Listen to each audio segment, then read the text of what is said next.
ఈయన మా ఊరాయనయ్యా. ఏం జరుగుతోంది మీ స్క్వాడ్లో? ఏంటి ఏ కుర్రాడు కూడా పరేడ్కి ప్రాక్టీస్ చేయడం లేదట? ఏమయ్యో చెప్పు అయ్యా. అయ్యా మేము ప్రాక్టీస్ చేస్తున్నామయ్యా. నైట్ బ్యారెక్స్ లో ప్రాక్టీస్ ని ముగిస్తున్నామయ్యా. మరెందుకు పిచ్చి పట్టిన వాళ్ళలాగా అటు ఇటు పరిగెడుతున్నారు? ఆ? చెప్పు. మిమ్మల్ని అయోమయంలో పడేయడానికే ఆనంద్ అలా చేయమన్నాడయ్యా.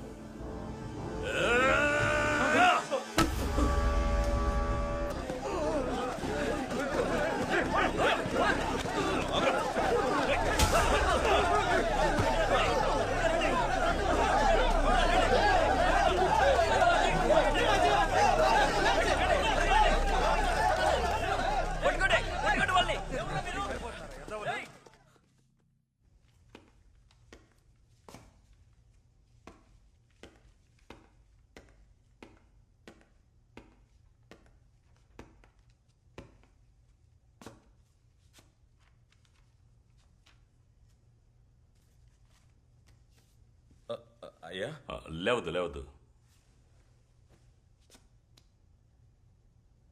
ఎవరు నిన్ను కొట్టింది? చలమయ్య గారు పిలిచారని వెళ్ళాను. ఆయనతో మాట్లాడి తిరిగి వస్తూ ఉంటే సడన్ గా ఒక టీం అటాక్ చేసింది. నేను కూడా నేనెవరో తెలియకుండా కొడుతున్నారని అనుకున్నాను. కానీ కొట్టిన వాళ్ళంతా కారుని గురి చూసి కొట్టారు.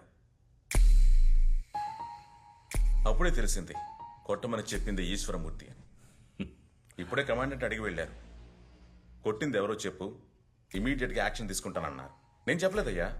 ఎందుకు తెలుసా? ఇంతవరకు ఓటమిని చవిచూడని ఈశ్వరమూర్తి ఓటమి పాలై ఆ గ్రౌండ్ లో నిల్చున్నప్పుడు ఆ ముఖాన్ని చూడాలని ఆశగా ఉంది. అందుకేనయ్యా చెప్పలేదు. కాలుకి దెబ్బ తగిలింది కదా, కొంచెం జాగ్రత్తగా ఉండు. అయ్యా ఒక్క నిమిషం. మీరందరూ రంగంలోకి దిగే కదా గెలిచారు. నేను మాత్రం రంగంలోకి ఎందుకు దిగకూడదు అనుకుంటున్నారు? రంగంలోకి దిగకూడదని నేను అనుకునేంత పెద్దవాడివి కాదు నువ్వు. నువ్వొక మనిషివి, మీదంతా ఒక స్క్వాడ్. నాతో సమవుజ్జిగా మాట్లాడతారా?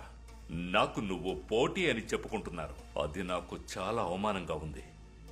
ఈ పరేడ్లో నా ముందు నిలబడ్డానికి కూడా మీకు అర్హత లేదు. మీ ముందు నిల్చోడానికి అర్హతే లేని మేము గెలిస్తే? ఇంతవరకు నన్నెవరూ ఓడించిందే లేదు. నేను ఉన్నంత వరకు ఎవరూ నన్ను గెలిచే అవకాశమే లేదు. మిమ్మల్ని గెలిస్తే మిగతా వాళ్ళని చంపడానికి ఒక పెరేడ్ అంటూ తీసుకుంటారు కదా. అది ఇకపై గ్రౌండ్లోకి దిగి బతికినంత కాలం ఆ పెరేడ్ ని చేయడానికి వీల్లేదు. మేము ఓడిపోతే మీరు మొదటి రోజు చెప్పినట్టుగా నేను జీవితాంతం వేసుకోవాలని ఆశపడ్డ ఖాకీ చొక్కాని వదిలేసి వెళ్ళిపోతాను. పందానికి సిద్ధమా మిస్టర్ ఈశ్వరమూర్తి? ఇలాంటి చిల్లర పందాలకు నేను రాకూడదు. కానీ నువ్వు ఖాకీ చొక్కాను వదిలేస్తానన్నావుగా, నేనొస్తా. ఓడిన తర్వాతేరా సింహం. ఓడితే నువ్వు చొక్కావు తీసేస్తావుగా, నేను తీసేస్తాను. రా. ఏంటానంద, నువ్వు ఎంతో తెలివైన వాడు అనుకుంటే ఇలా అనేసావు. కాంపిటీషన్లో ఈశ్వరమూర్తి పరేడ్ ఎలా ఉంటుందో నీకు తెలుసా? పోటీలో ఓడిపోయినా పోలీస్ అవ్వడానికి ఒక ఛాన్స్ ఉంటుంది. ఇప్పుడు దాన్ని పోగొట్టుకుని అతనితోనే పందెం కట్టి నిలబడ్డావురా. అయ్యా, కళ్ల ముందు జరుగుతున్న తప్పుని ఇదేంటి అని అడగకుండా కాకి చొక్కా వేసుకుని ఓ సాధారణ పోలీసులా ఇక్కడి నుంచి వెళ్లలేను. ఇకపై ఇంకొక చిన్నాన్న చావకూడదు, ఇంకొకడు బిల్డింగ్ పైనుంచి దూకకూడదు, శిక్షణకు భయపడి ఇక్కడి నుంచి ఎవడు పారిపోకూడదు. ఎన్నో కొత్త కొత్త విషయాలు నేర్పించాల్సిన ఈ శిక్షణ కార్యాలయంలో పోటీ కోసం మాత్రమే శిక్షణ ఇస్తున్న ఈ అధికారుల్ని నేను అడుగుతాను. ఆ అధికారులకి కొమ్ము కాస్తున్న ఈశ్వరమూర్తి గెలుపుని నేను అడ్డుకుంటాను. అందుకు మా అందరికి లభించిన అవకాశం ఈ పోటీ. నన్ను మాత్రమే నమ్ముకుని నేను ఈ పందెం కాయలేదు. నా ముందు నా తండ్రి చలమయ్య ఉన్నాడనే ధైర్యంతోనే నేను ఈ పందెం కట్టాను. 150 ఏళ్లుగా చొక్కా కూడా మార్చలేని డిపార్ట్మెంట్ని నువ్వు మార్చాలనుకుంటున్నావు. అందులో నాకు నమ్మకం లేదు. ఎటువంటి పరిస్థితుల్లోనూ గ్రౌండ్లో పరేడు కాంపిటీషన్ అంటూ దిక్కూడదని వైరాగ్యంతో ఉన్నాను. ఒకసారి సరిగ్గా చేస్తున్నాడు, ఒకసారి తప్పుగా చేస్తున్నాడు. ఆనందని వాడు ఓడించేస్తాడు. వాడేమో కాలుకి గాయమై పడున్నాడు.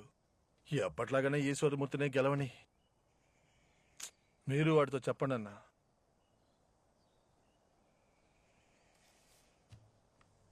ఏమమ్మా ఈశ్వరమూర్తిని ఎలా ఓడించాలో ఆలోచిస్తున్నారా? అవును మామా, ఈశ్వరమూర్తిని ఎలాగైనా గెలవాలి. మన చిన్నాన్ని పరిగెత్తించి చంపాడుగా. కానీ నన్ను పెట్టుకుని మీరెలా గెలుస్తారు?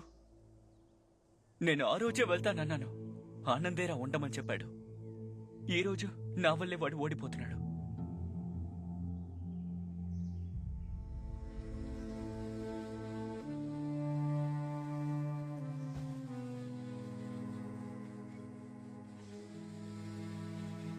ఈ ఒంటితో నేనెలారా పరేడ్ చేస్తాను?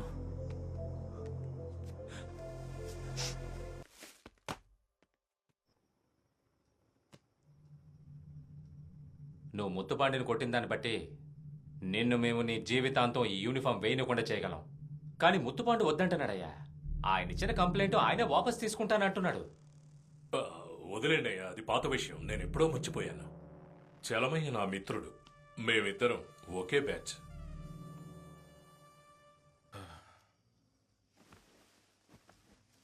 ఆనంద్ ఇంకా నిద్రపోలేదా? లేదు మావా, నిద్ర రాలేదు. నాకు నిద్ర రావట్లేదు ఆనంద్. నేను ఏదో ఆలోచిస్తూ ఉన్నాను. నీకోటి చెప్పాలనుకున్నాను ఆనంద్. చెప్పు మావా. అది కాదు ఆనంద్, మన పెరేడ్ కాంపిటీషన్లో మురళీ కాలికి దెబ్బ తగిలిందని బయట కూర్చోపెట్టదామా? ఈశ్వరమూర్తి దగ్గర మనం ఓడిపోకూడదని ప్రాణం ఇవ్వడానికి కూడా వెనకాడిన వాడు మనల్ని ఓడిస్తాడా? తప్పకుండా వాడు పెరేడ్ బాగా చేస్తాడు. వాడి మీద నాకు పూర్తి నమ్మకం ఉంది. ఆనందు, నువ్వు ఒక్కడివే నన్ను ఎంతగా నమ్ముతున్నావు. మా అమ్మకు కూడా నేనంటే నమ్మకం లేదురా. నేను పెరేడు సరిగ్గా చేస్తున్నానో తప్పుగా చేస్తున్నానో ఆ విషయం పక్కన పెట్టు. ఈ మురళి బంటోడు పరిగెత్తలేడు. వాడుంటే మనం ఓడిపోతామని మన టీంలో ఒక్కడు అనుకున్నా మనం ఓడిపోతాం మావా. ఆ విధంగా మనం ఓడిపోకూడదు.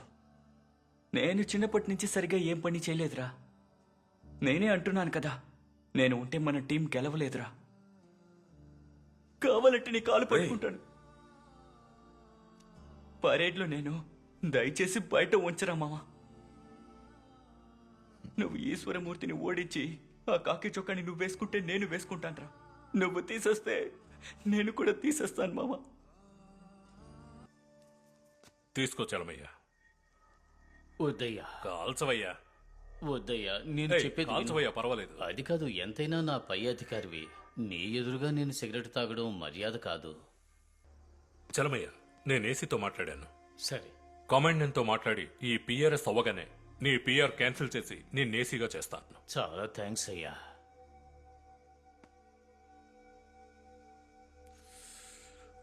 కానీ నువ్వు నాకు చిన్న సాయం చెయ్యాలి. ఏం చేయాలో చెప్పయ్యా. ఆ కుర్రాళ్ళని ఈ పోటీలో ఓడించాలి. ఈశ్వరమూర్తికి నీకు పోటీ అయితే నేను మధ్యలో వచ్చేవాడిని కాను. కానీ ఈ పోటీ ఆ కుర్రాళ్లకు నాకు మధ్య. నేను నా కోసం చెప్పడం లేదు, రేపు అధికారి కాబోతున్న నీతో కలిపి చెప్తున్నాను. రేపు నువ్వు అధికారిగా కూడా రావచ్చు. ఈశ్వరమూర్తి గెలుస్తాడు, నాకు ఆ నమ్మకం ఉంది. ఎందుకంటే అతను నా శిష్యుడు. కానీ నువ్వు పెరేడ్లో నాకే గురువు. ఇక్కడ సమస్య చూసారుగా. ఇదంతా అవసరమా మీకు? చలమయ్య, నీకు 5 ఆడపిల్లలున్నారు. రేపు అధికారి కాబోతున్నావు, మాతో ఎందుకు పగబెట్టుకుంటావు? ఇలా చూడు, ఒక మంచి స్నేహితుడుగా నీకు అవకాశం ఇస్తున్నాను. నేను చెప్పింది మాత్రం చెయ్యి. పోలీసుల్లో సింహం, పులి, నక్క, కుక్క లాంటి అన్ని రకాల ముసుగులు మన చేతికిస్తారు. ఇందులో ఏ చోట్లో ఏ ముసుగు వేసుకోవాలో తెలిసేలోగానే మన పోలీస్ జీవితం గడిచిపోతూ ఉంటుంది. ఇప్పుడు నీ ముందు వేసుకోవడానికి నాకు ముసుగునిచ్చారు, అదే వేసుకోబోతున్నాను.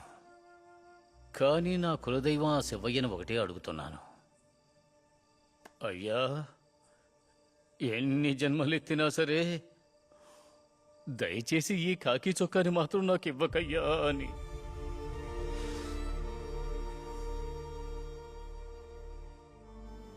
నన్ను క్షమించు ఆనంద్. మురళి, నిన్ను ఎప్పుడైనా లోపలికి పిలవచ్చురా బావా. పిలిచారనుకో, కుడికాలతో ఎలాగలాగా కుంటుకుంటూ వచ్చేరా. అర్థమైందా బావా? ఈ పోటీ నీ చేతిలోనే ఉందిరా. మావా, ఈ డ్రెస్ లో నిన్ను చూడడానికి అంత సంతోషంగా ఉందిరా. యూనిఫామ్ ఖచ్చితంగా సరిపోయిందిరా. సూపర్ రా మావా. సూపర్ గా ఉన్నా. ఆనంద్, చిన్నాన్న పిల్లలందరూ వచ్చారట, ఏదో సెటిల్మెంట్ ఇస్తున్నారట. నేను వెళ్ళి పిల్లలు తీసుకొస్తాను. రేయ్ ఆగరా, చిన్నాన్న పిల్లల్ని ఇప్పుడు తీసుకురావద్దు. మనం ఈశ్వరమూర్తిని గెలిచిన తర్వాత అప్పుడు తీసుకొద్దాం. నువ్వేమంటావు? ఇప్పుడు కూడా ఒక అవకాశం ఉంది మావా. ఈ పోటీలో దిగద్దు మావా. మావా, ఈ డ్రెస్ వేసుకోవడానికి ఎన్నాళ్ళుగానో కలకన్నావు. మీ నాన్న అసలు పందెంలో పెట్టకరా, పోటీకి వెళ్ళొద్దు.